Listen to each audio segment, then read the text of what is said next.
തന്നിൽ നായക, എന്നും നീ തന്നെ എന്നെ കാവൽ ചെയ്യുന്നവൻ. Good morning. വെളിപ്പാട് പുസ്തകത്തെ ആസ്പദമാക്കിയുള്ള പ്രതിദിന പ്രഭാത ധ്യാനത്തിലേക്ക് എല്ലാവരെയും കർത്താവ് യേശുക്രിസ്തുവിൻ്റെ നാമത്തിൽ സ്വാഗതം ചെയ്യുന്നു. കർത്താവിൽ പ്രിയരെ, ഇന്ന് നാം ചിന്തിക്കുന്നതായ വിഷയം തുറന്ന വാതിൽ.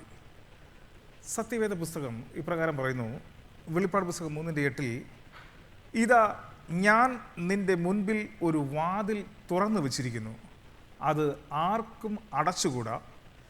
നിനക്ക് അല്പമേ ശക്തിയുള്ളൂ എങ്കിലും നീ എൻ്റെ വചനം കാത്ത് എൻ്റെ നാമം നിഷേധിച്ചിട്ടില്ല. പ്രിയരെ, സത്യവേദ പുസ്തകത്തിലൂടെ ദൈവത്തിൻ്റെ വളരെ വലിയ മർമ്മങ്ങൾ നമുക്ക് വെളിപ്പെടുത്തി തന്നുകൊണ്ടിരിക്കുന്നു എന്നുള്ളതായ ഒരു നിജസ്ഥിതിയാണ് ഇവിടെ ബോധ്യപ്പെടുത്തുന്നത്. നാം നോക്കുമ്പോൾ യഹൂദ ആചാരങ്ങളിൽ രക്ഷാപദ്ധതി ഒരിക്കൽ പതിവായി പ്രദർശിപ്പിച്ചിരുന്നു എന്നുള്ളത് നമുക്ക് മനസ്സിലാക്കാൻ സാധിക്കും. വിശുദ്ധ മന്ദിരം എന്ന് വിളിക്കപ്പെട്ടിരുന്ന ഒരു ഘടനയിൽ അതിൻ്റെ പ്രതീകാത്മകമായ ആചാരങ്ങളിലൂടെ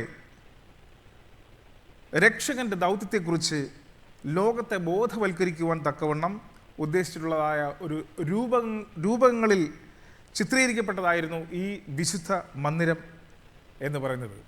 ഈ വിശുദ്ധ മന്ദിരത്തിന് 3 ഭാഗങ്ങൾ ഉണ്ടായിരുന്നു എന്നും അത് ആദ്യം പ്രാകാരം, പിന്നീട് വിശുദ്ധ സ്ഥലം, അവസാനം അതിവിശുദ്ധ സ്ഥലം എന്നിങ്ങനെ വേർതിരിച്ചിരുന്നു എന്നുള്ളത് നാം മനസ്സിലാക്കുക.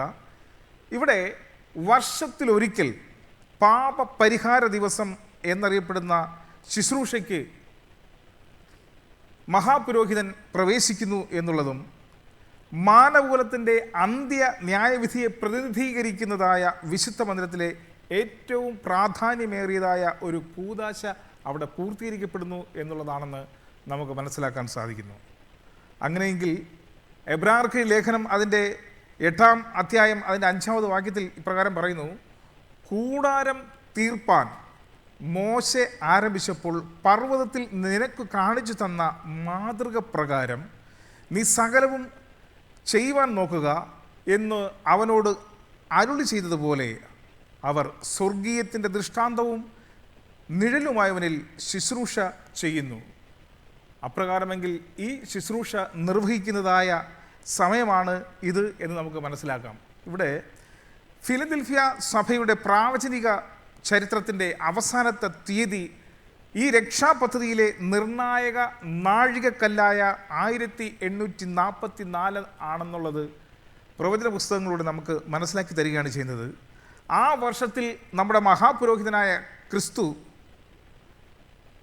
മഹാപുരോഹിതനായി തൻ്റെ ശുശ്രൂഷ തുടർന്നു വരുന്നതായി നമുക്ക് അറിയാൻ കഴിയുന്നു. ഇവിടെ 4-ാം അധ്യായം അതിൻ്റെ 14-ാമത് വാക്യത്തിൽ ഇപ്രകാരം പറയുന്നു, എബ്രായർക്ക് ലേഖനത്തിൽ 4:14 ഇങ്ങനെ പറയുന്നു, ആകയാൽ ദൈവപുത്രനായ യേശു ആകാശത്തിൽ കൂടി കടന്നു പോയൊരു ശ്രേഷ്ഠ മഹാപുരോഹിതനായി നമുക്കുള്ളത് കൊണ്ട് നാം നമ്മുടെ സ്വീകാര്യം മുറുകെ പിടിച്ചുകൊള്ളുക. ക്രിസ്തുവിൽ ഉള്ളതായ സ്വീകാര്യം മുറുകെ പിടിച്ചു കൊള്ളേണ്ടതായ നാളുകളാകുന്നു എന്നുള്ളത് നാം ഒരിക്കലും വിസ്മരിച്ചുകൂടാ. ഇവിടെ ഇനി ശേഷിക്കുന്നത് കർത്താവായ യേശു ക്രിസ്തുവിൻ്റെ 2-ാം വരവ് മാത്രമാണ്. അങ്ങനെയാണെങ്കിൽ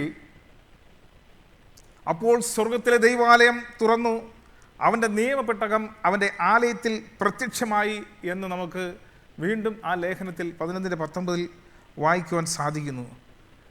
പ്രിയരെ, അപ്രകാരമെങ്കിൽ ഈ നിയമപ്പെട്ടകത്തിൽ ഉൾപ്പെടുത്തിയിരിക്കുന്നതായ ദൈവം തൻ്റെ സ്വന്തം കൈവിരലുകളാൽ എഴുതപ്പെട്ടതായ 10 കൽപ്പനകൾ അടങ്ങിയതായ 2 കൽപ്പലകൾ ഉണ്ട്. ഇത് ദൈവത്തിൻ്റെ വിശുദ്ധിയെ കാണിക്കുന്നതാണ്. അങ്ങനെയെങ്കിൽ ദൈവം നമുക്ക് നൽകിയിരിക്കുന്നതായ ഈ കൽപ്പനകളെ ഈ നാളുകളിൽ അനുസരിച്ചുകൊണ്ട് നമ്മുടെ ജീവിതത്തെ ക്രമപ്പെടുത്തിക്കൊണ്ട് ക്രിസ്തുവിൻ്റെ വരവിന് വേണ്ടിയിട്ട് നാം ഒരുങ്ങേണ്ടത് ഏറ്റവും ആവശ്യമാകുന്നു. അങ്ങനെയാണെങ്കിൽ ഈ പ്രഭാതത്തിൽ നാം ചിന്തിക്കുക, ദൈവകൽപ്പനയും യേശുവിലുള്ള വിശ്വാസവും കാത്തുകൊള്ളുന്ന വിശുദ്ധന്മാരുടെ സഹിഷ്ണുത കൊണ്ടാണ് ഈ നാളുകളിൽ നമുക്ക് ആവശ്യം. അത്തരത്തിലുള്ളതായ പ്രത്യാശയോടുകൂടി സഹിഷ്ണുതയോടുകൂടി നിൽക്കാനുള്ളതായ കൃപാവരം നമുക്ക് ഏവർക്കും സർവശക്തനായ ദൈവം നൽകുമാറാകട്ടെ എന്ന് പറഞ്ഞുകൊണ്ട് ഞാൻ തിരുവചന ഭാഗത്തിൽ ഇരുന്നുള്ളൂ. നമുക്കൊരു നിമിഷം കണ്ണുകളടയ്ക്കാം, പ്രാർത്ഥിക്കാം.